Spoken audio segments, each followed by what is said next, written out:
Hi mga Sai og Soy, katatapos ang naligo ng inday nyo. So ganitong senaryo.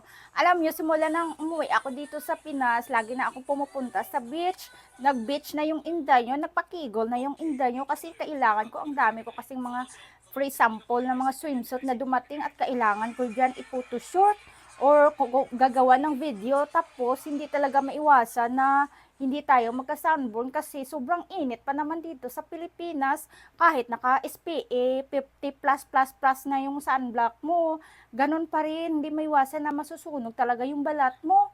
So ngayon, na-notice ko, nagulat ako, bakit ba pamanit-manit na yung legs ko. So ayan, nakikita nyo, na manit-manit na po yung legs ng enda nyo. Syempre, nagugulat talaga ako kung bakit. Kahit sa kabilang legs ko, sa mga kamay ko, ito yung sabon na ginamit ko kay Mother Lo po ito. So, alam nyo ba, 6 na box po itong dumating sa akin. So, ngayon, ito, napaka-legit talaga ito. Kapag nandito ako sa Pinas, ito yung ginagamit ko kasi hindi ko ito dinadala sa Umarika kasi syempre marami namang doon mga sabon na mga aesthetic.